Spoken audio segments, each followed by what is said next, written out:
Vlogmas Day 7. It's Vlogmas Day 7. It's Vlogmas Day 7. You know that I love you, wouldn't put no one above you. Yeah. That should never ever worry you. That should never ever worry you. Always gotta stay 100 and true. The only time I lie is when I lie with you. Put my pride to the side and then I slide with you. I'm just being true. So y'all, I know you can tell by the title of the video, you have all the questions. So we want to tell y'all. Yeah. We're gonna give you out of tea the rundown on donor number 2 for baby number 2 and whether or not we use the same donor, because that is a question that we get on like almost all of our bless you on all of our platforms. Is did you use the same donor? Yeah, all the time. Did we? All the time. Did we not? What do we do? Yeah. I'm sure everyone's pondering. Okay, word of the day, pondering. So we're gonna tell y'all what we did and if it's And our decision yes, behind everything. our methodology, if you want Okay. to say. Because I feel like I'm always using that word at work. Yes. So let's get right into it. Are you ready? Yeah. Got your snack? You got your snack? Okay, y'all. So, million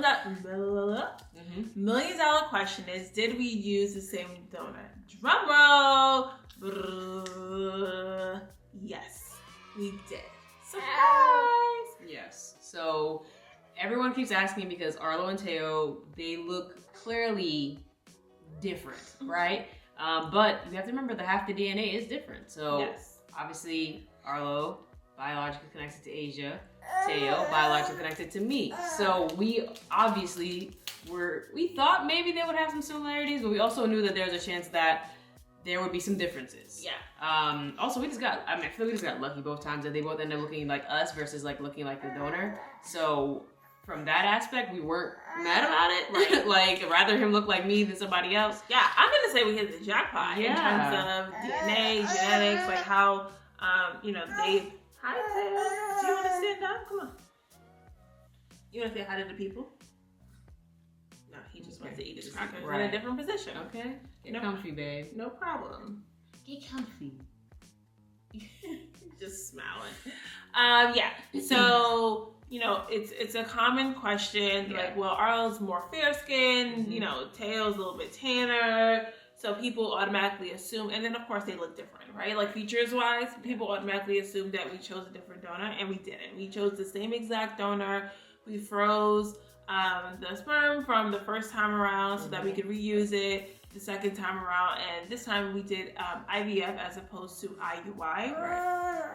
So we know that we wanted both of our children to be connected biologically. So that was a really big decision around when we identified the donor the first time around. You want something to play with? Here you go. Right.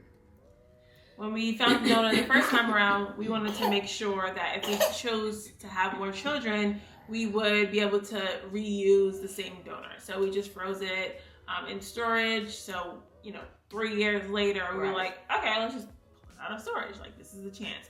And funny thing is, our donor is not donating anymore. Which is so crazy. If we didn't store it, we would be SOL. Oh yeah, yep. I had to scrap that. I had to string that together real quick. I was like, hold on. But yeah. So like Asia said, we kind of did the family planning route. We knew that we wanted our kids, like basically our goal with our family dynamic was to have everybody be connected in some way. Yeah. So Arlo and Teo, they share a donor. They're also both connected to us. So really we're just all interconnected. Yes. And that's kind of, the beautiful thing about the way that we went about it. What did I say? Yeah. So that's the beautiful thing about the way we went about it. And yeah, so to everyone's dying question, we really made sure that the donor was something that they could share. We didn't want them to have different experiences growing up. Agreed. Because our donor is a open. There you go. It's not a known donor. It's an open donor, open ID. So basically, when they're 18, if they choose to, they have the option to reach out to the donor and kind of find out more about him. I think it's also like they have some kind of like a keepsake thing that they get. Yes. It kind of like lets them know a little about him, a letter he wrote to them. So yeah, when they get to that point, when they're older, we never wanted them to like, they can explore if they so choose to that experience together, and they'll find out the same information. So it'll be pretty cool. It'll be cool. It'll be cool. And obviously Arlo's going to be 18 before Teo's 18, so I think that'll be cool too. That he'll kind of, if he chooses to do that, be able to explore that as well. You don't want to do a completely closed donor, no, because you just never know. Like, what if someone's curious about the other half of their DNA, and we're like, oh no, you can't know anything about that person. Yeah. We didn't think that would be fair to the children. So if they so choose to, they have the option, and there's nothing wrong with if they don't, or if they do. Like, we're completely open. It's up to them. It's their decision to make. It's their life. Whether or not they want to explore that's completely up to them, and we'll support them whether they do or don't. We're definitely not going to encourage one over the other. And then really for our process in making sure that the kids had the same opportunities when they got older in terms of contact. For some people who have no choice but to pick a different donor, I know obviously it's like it sucks and you really don't have a lot of control over it, because really it all depends on finances, it all depends on what's available.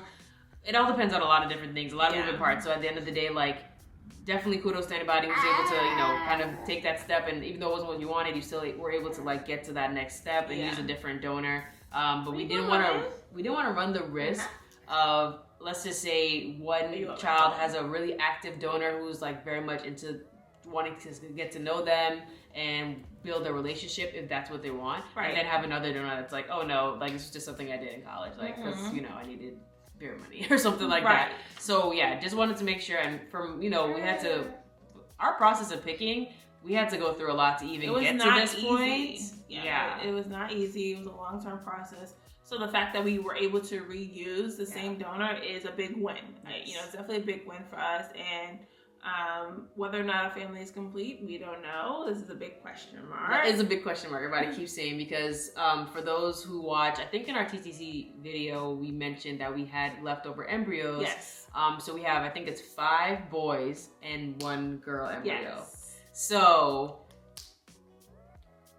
Right. We just gonna leave it like that. Okay, we're not saying nothing right now. We're just gonna leave it right there where it's at. Okay. But yeah, so that's basically our whole donor thing, and we're actually fun facts. Well, not really fun fact. Bless you. Bless you, sir. He's taking pictures of himself. Right, and his hands and his toes. So yeah, actually during the whole reciprocal IVF process, when we were going forward with the donor, we realized that the donor and I have the same, it's like a genetic, what is it? A genetic mutation? Something along those lines. So we both tested positive for something that would cause blindness and deafness. I forget what it's called exactly, but it was like super scary because we were like, what are we gonna do? Like, what are our options? Like, what can we even do? But I have to basically get extra testing. Tests. We had to go to freaking, if you live in California and LA, we had to go to USC or UCLA. UCLA to meet with specialists and have consultations. Definitely wanted to make sure that, this wouldn't be a risk. And after like hearing from the best of the best, they said, there's like very, very low chance. And I mean, he was what it was. He was, is a different strain of the DNA. So he's on like DNA cord whatever, and I'm on DNA cord whatever. It's not the same. So they're not the exact same. There's different variations. Not an exact match. They're like, if it was exactly the same on the exact same strain, we gonna tell you to go somebody else. I would say, with that being said, we almost were not able to use the same donor, which we would have had to choose a different donor. And actually, we started looking into that process of finding a different donor. And let me tell you, that was like so stressful about like finding a different donor, because there was like no option. No. And y'all listen, y'all know to find a black sperm donor that is a match for you DNA wise, that doesn't have things that are red flags. There's not going to be a perfect donor. Think about if you are not doing genetic testing on your spouse, you run the risk that you could be exposed and you have no idea, right? Because you're not doing that testing. Right. But we definitely were looking for certain things that were non-negotiable, I would say. But yeah, we lucked out. And look at this little cute baby with a little runny nose. Oh my goodness. Teo. You say hi to the people. Aww. Aw, look at the boogers. Are you okay? Oh no, don't wipe it. Don't wipe it. Ugh. Ugh. That is.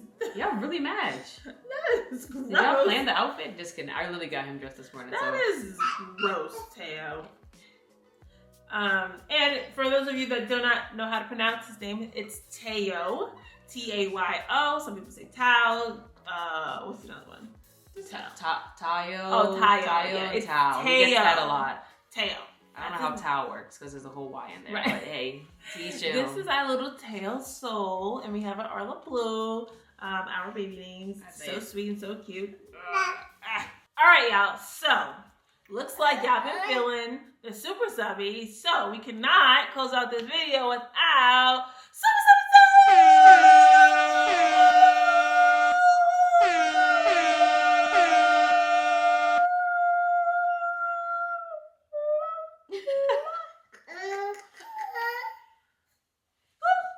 He hates it. He's like, oh, Tail terrible. does not like it. Today's super subby shout out goes to. Who's it go to, Pumpkin? Who's it go to?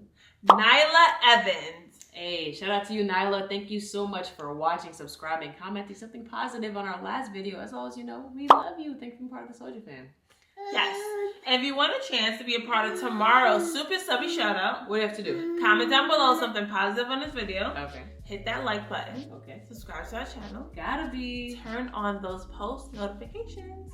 It's so simple. Bless Bless you. you. Bless you. It's so simple. And guess what, y'all? We'll be back tomorrow. Say bye, Teo. Bye. Bye-bye. Bye.